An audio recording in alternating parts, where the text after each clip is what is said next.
दोस्तों, डॉक्टर जाकिर नाइक का एक ऐसा जवाब हमारे सामने आया है जिसने सबको हैरान कर दिया है। आइए मिलकर देखते हैं।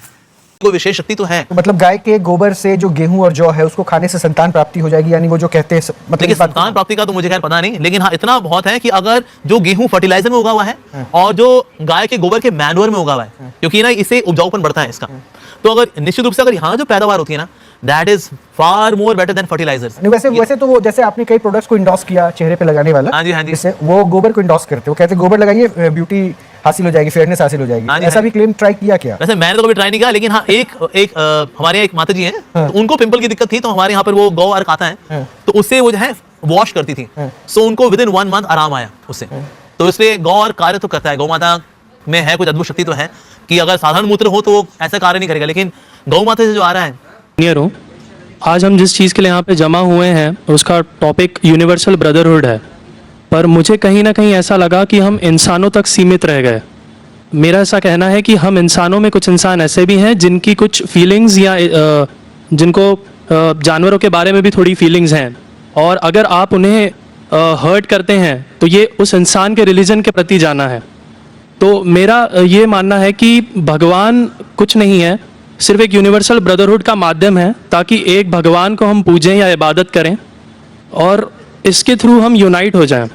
तो मेरा सवाल ये है कि हम हमेशा भगवान को इस तरह तोलते हैं कि उसे इंसान की तरह फीलिंग्स हैं, वो हमें सज़ा देता है, हमें रिवॉर्ड करता है, पर हमारे अलावा इस यूनिवर्स में, मैं उस वर्ड पे स्ट्रेस करूँगा, यूनिवर्स में जानवर भी हैं जिनका काम इस भगवान के बिना चल रहा है, जिनमें कोई फीलिंग्स नहीं है, ना वो कुरान पढ़ते हैं ना बाइबल पढ़ते हैं, वो भी जीवित हैं, हम भी जीवित हैं। हमें एक गुमान हो गया है कि हम थोड़े स्मार्ट हैं, पर वो भी इस सृष्टि का हिस्सा हैं। तो इस यूनिवर्सल ब्रदरहुड में उनके प्रति हमारी भावनाएं के बारे में कुछ जिक्र, और मैं जानना चाहूँगा कि क्या पैंथीज़म इसका एक सॉल्यूशन नहीं है, क्योंकि इसमें हम किसी एक इंडिविजुअल को वर्शिप नहीं करते। जैसा कि जुडाइज़म में कहा गया कि I am a jealous God, और एक जेलस एक ऐसा इमोशन नहीं है जिसे हम पूज सकें मेरे हिसाब से। पर अगर हम पैंथीज़म को एक सोल्यूशन माने तो ये एक ऐसी चीज़ है जो हमेशा रही है, पेड़ हमेशा रहे हैं, ये यूनिवर्स हमेशा रहा है, जबकि धारणाएं डेफिनेशंस भगवान की हमेशा बदलती रही हैं।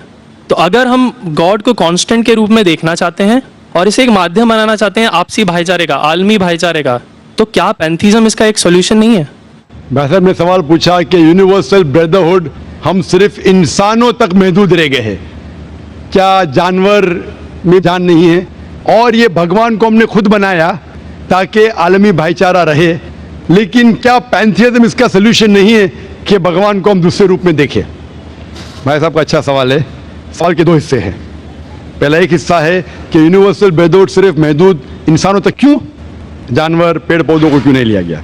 दूसरा सवाल, क्या पैंथीज़म इसका सोल्यूशन नहीं है? पहले सवाल का जवाब कि यूनिवर्सल ब्रदरहुड, आलमी भाईचारा के अंदर हम बाकी जीवित चीज़ों को क्यों नहीं लेते? अगर लेंगे तो जीना ही मुमकिन नहीं है। अगर हम लेंगे बाकी जीवित चीज़ों को, हम आलमी भाईचारे में लेंगे, तो आपको यहाँ खड़े रहना भी मुमकिन नहीं है 5 मिनट तक के। क्यों मैं बोलूँगा? क्योंकि मैं डॉक्टर हूँ। भाईचारा का एक उसूल है कि दूसरे भाई का कत्ल मत करो, उसूल है क्या नहीं? ठीक है, आप सांस ले रहे, अभी सांस ले रहे ना, आप जब सांस लेते लाखों जर्म्स का कत्ल कर रहे हैं आप कैसे भाई? ये लाखों लोग का कत्ल कर रहे जीने के लिए, ये कैसा भाईचारा है? तो इसीलिए भाईचारे का डेफिनेशन जरा हम बराबर तौर से समझ ले, फिर हम डिस्कस करें। क्योंकि अगर आप कहेंगे हर जीवित चीज मेरे भाई है, तो आप भाईचारे के खिलाफ। कोई भाईचारा में ये नहीं है कि दूसरों का कत्ल करो अपने आप को जिंदा रखने के लिए। कभी भी इस्लाम में ये नहीं कहा गया है कि दूसरों को दबाओ अपने आप को ऊंचा करने के लिए। और मैं अल्लाह के रसूल की एक मिसाल दूंगा आपको। अल्लाह के रसूल फरमाते हैं, आप जब देखते हैं एक खजूर का दरख्त, पाम ट्री, वो एक मोमिन की मिसाल है, मुस्लिम की मिसाल है, तो साहबा सोचते हैं इसका क्या मतलब? क्यों एक खजूर का दरख्त, पाम ट्री को मुस्लिम कह रहे? समझ में नहीं हमको। आज हम जानते हैं, उस टाइम अल्लाह के रसूल ने कहा कोई भी पेड़ पौधे जब भी बढ़ते ऊपर वो क्या करते हैं, आजू बाजू पेड़ को हटाते हैं, फिर ही बढ़ते हैं, नीचे जाते हैं, अपने पौधों को, रूट्स को एक्सपैंड करते हैं। इसीलिए आप देखेंगे म्युनिसिपैलिटी क्रैक्स को तोड़ती है, मजबूत करे। क्यों? वो पेड़ बढ़ता है तो क्रैक हो जाता है, फिर से टाइल लगाते हैं। जितना पौधा बढ़ता है, जितना पेड़ बढ़ता है, उतना आजू बाजू नुकसान करता है। एक वाहिद दरख्त है पाम ट्री, जो जितना ऊंचा जाता है दूसरे को नुकसान नहीं पहुंचे, सीधा जाता है। बाकी लोग यहां जाते वहां जाते, इसके घर में घुसते उसके घर में घुसते, ऊपर जाते सीधा, किसी को तकलीफ नहीं देते, नीचे भी जाते सीधा, आजू बाजू घूमते नहीं। अगर आप अपने आप को बड़ा बनने के लिए दूसरों को दबाएंगे, ये मुस्लिम नहीं। तो अगर मैं मानूं आपकी बात को कि हर जीवित इंसान को भाईचारा करूं, तो मुझे जीने का हक नहीं, किसी को जीने का हक नहीं है। लेकिन उसका मतलब ये नहीं कि हम दूसरे जीवित लोग को तकलीफ पहुंचाए जानबूझ के। इसीलिए इस्लाम में जब मोहम्मद सल्लल्लाहु अलैहि वसल्लम पैगाम दिए अरब देशों में, अरब मुमालिक में, तो लोग ने कहा ये कैसा इंसान है। जब अल्लाह के रसूल ने कहा कि ऊंट के ऊपर ज्यादा वजन मत डालो, हराम है, घोड़े को ज्यादा तकलीफ मत दो, तो लोग कहने लगे ये तो अभी इंसानों की हुकूक की बात कर रहा था, अभी जानवरों की हुकूक की बात कर रहा है। अल्लाह के रसूल फरमाते जब एक शख्स आग उगाता, मुझे आग को बुझाओ, क्यों? उधर चींटियां मर रहे हैं। उसका मतलब जानबूझ के कोई भी जीवित चीज को मारना हराम में सिर्फ अनजाने में इजाजत है, या जिसकी इजाजत खुदा ने आपको दी है, जिसकी इजाजत दी है खुदा ने। मिसाल के तौर पे मनुस्मृति में चैप्टर नंबर 5 श्लोका नंबर 31 में लिखा गया है कि खुदा ने कुछ जानवरों को बनाए खाने के लिए और किसको खुराक बनने के लिए, some to be eaten some to eat. अगर वो खाने वाला जानवर दूसरे जानवर को खाता है जिसको खुराक के लिए बनाया है, तो कोई गुनाह नहीं है। मनुस्मृति चैप्टर नंबर 5 श्लोक नंबर 30 में अगर आप उस जानवर का कत्ल करते हैं जो खाने के लिए बनाया गया है, तो आप गुनाह नहीं कर रहे। Manusmriti chapter number 5 shloka number 39 में सैक्रिफिशियल एनिमल, जो एनिमल कुर्बानी के लिए बनाए गए, उसकी कुर्बानी देना गुनाह नहीं है। मैं क्यों हिंदू धर्म से कह रहा हूं, मुस्लिम से भी कह सकता हूं, बहुत से हवाले।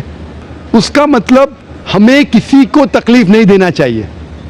लेकिन अगर अनजाने में चलते चलते चींटी मर गई तो आप बाहर चले नहीं सकेंगे।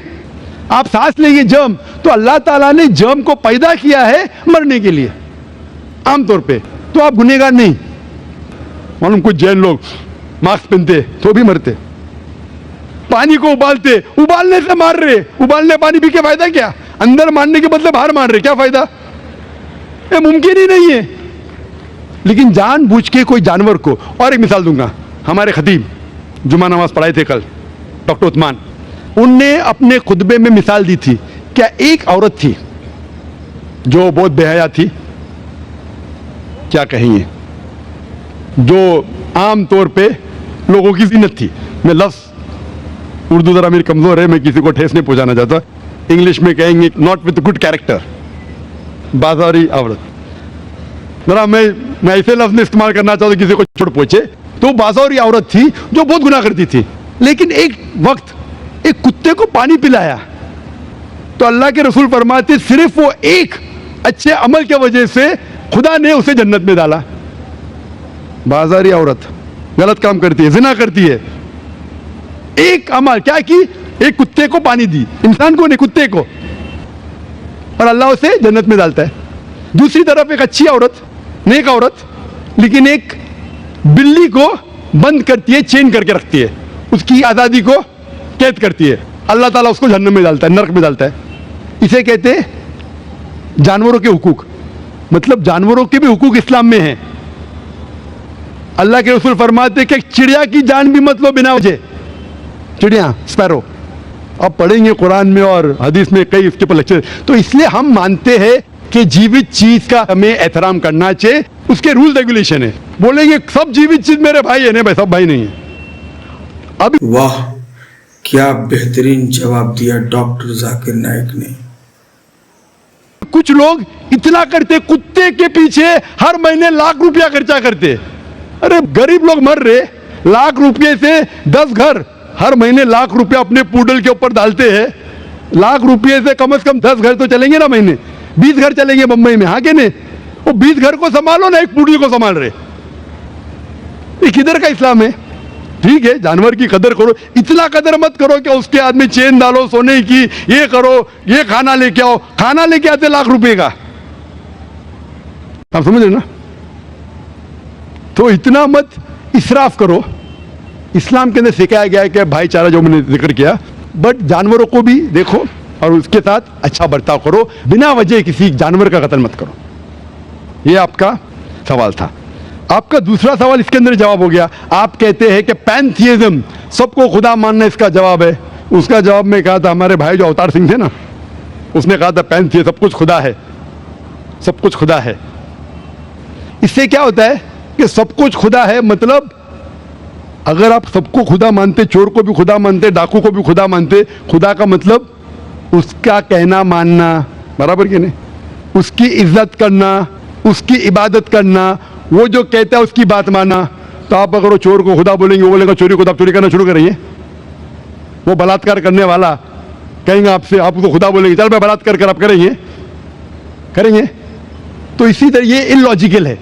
खुदा एक है और सिर्फ उसकी इबादत करना चाहिए। और ये जो फिलॉसफी है, ये फिलॉसफी जो आप बोल रहे, किधर से आई? इसे कहते हैं एंथ्रोपोमॉर्फिज्म।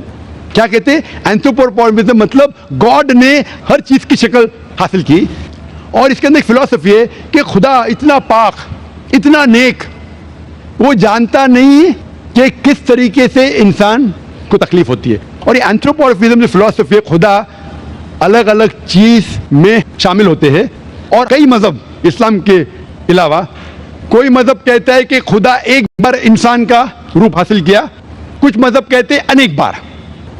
और उनकी लॉजिक है कि खुदा इतना पाक, इतना नेक, इतना महान, उसे पता नहीं इंसान की तकलीफ क्या है, इंसान को किस चीज का बुरा लगता है। इतना नेक, इतने पाक, इंसान को दर्द कैसा होता है, इंसान को तकलीफ कैसा होती है। तो ये खुदा जो नेक और पाक है, जानने के लिए इंसान के उसूल क्या होना चाहिए, वो इंसान का रूप धारण करते हैं। ये फिलॉसफी है एंथ्रोपोमॉर्फिज्म की। ऊपर तो लगता है बहुत लॉजिकल है, खुदा इतना नेक, इतना पाक, इतना दयालु, वो जानता नहीं बेचारे इंसानों की क्या तकलीफ है, क्या मजबूरी है, क्या मुश्किलात है। तो इंसान का रूप धारण किया लिखने के लिए, क्या इंसान के लिए अच्छा बुरा है। ऊपर से देखे तो बहुत अच्छा लगता है, लेकिन तहकीक करेंगे मंतिक से तो एकदम ही गलत।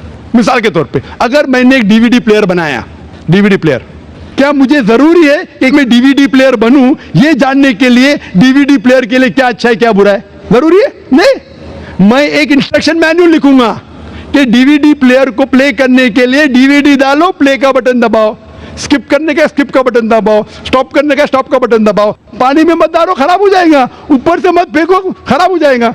मुझे डीवीडी प्लेयर बनने की जरूरत नहीं। इसी तरीके से खुदा हमारा खालिक है, हमारा बनाने वाला है, हमारा पैदा करने वाला है, उसको इंसान बनने की जरूरत ही नहीं। वो क्या करता है? इंस्ट्रक्शन मैन्युअल लिखता है इंसान के लिए क्या अच्छा है क्या बुरा है, क्या खाना चाहिए क्या नहीं खाना चाहिए, कैसा इबादत करना चाहिए। और इस खुदा का आखिरी इंस्ट्रक्शन मैन्युअल है कुरान।